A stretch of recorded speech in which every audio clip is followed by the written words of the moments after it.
নমস্কাৰ বন্ধুসকল, আপোনালোকৰ স্মাৰ্ট মিটাৰটো যদি ৰিচাৰ্জ শেষ হৈছে কেনেদৰে ৰিচাৰ্জ কৰিব পাৰিব ইয়াৰ বিষয়ে জনোৱা হওক। প্ৰথমতে আপোনালোকে প্লে ষ্ট'ৰ অ'পেন কৰিব।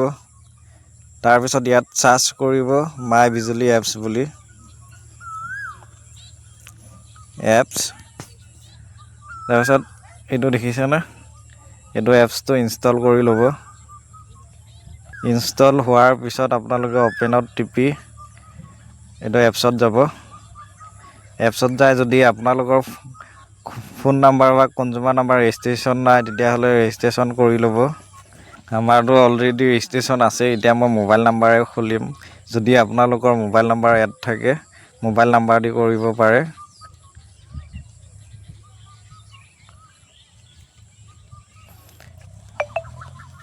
এটা OTP আহিব, OTPটো মাৰি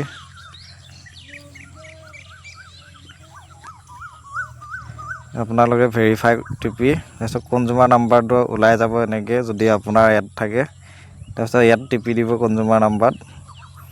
ইয়াতে আপোনাৰ ইউৰ কাৰেণ্ট বেলেঞ্চ ইজ মানে আপোনাৰ বেলেঞ্চ যদি থাকে বেলেঞ্চটো ইয়াতে শ্ব' কৰিব যে কিমান টকা আছে, আপোনাৰ কিমান টকা মাইনাছত লাগি আছে।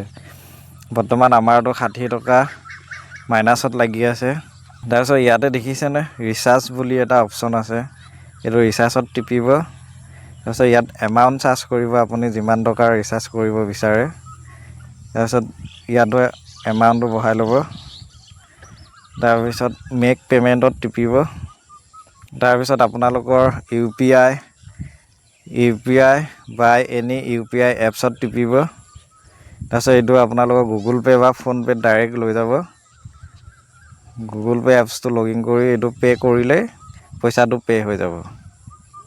আপোনালোকে যদি বেলেঞ্চ চেক কৰিব বিচাৰে যে মই দিনত কিমানকৈ ইউজ কৰি আছোঁ, ক'ত চাব? এইটো ভিউ ইউজেছত যায়। আপোনালোকে ডে বাই ডে কিমানকৈ আপুনি পইচা খৰচ কৰিছে, ইউনিট খৰচ কৰিছে তাত দেখা পাব। এইটো বেঙুনীয়া কালাৰটো দেখিছেনে, এইটো হ'ল ইউনিট, আৰু এইটো ৰঙা কালাৰটো এইটো হ'ল পইচা, মানে দিনত আপোনাৰ কিমান টকা ইউজ কৰি আছে।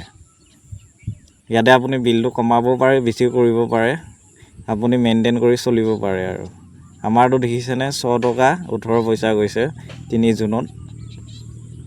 আৰু ইয়াত আপোনাৰ মান্থলি চাব পাৰে, মান্থলি কিমান টকা আহে বিল, বা ইয়াৰ্ছত গ'লে আপুনি ডাইৰেক্ট মান্থলি দেখা পাব যে ডিচেম্বৰত আমাৰ গৈছে 59, এতিয়া জানুৱাৰীত এইকেইদিনত গৈছে আমাৰ 24 টকা।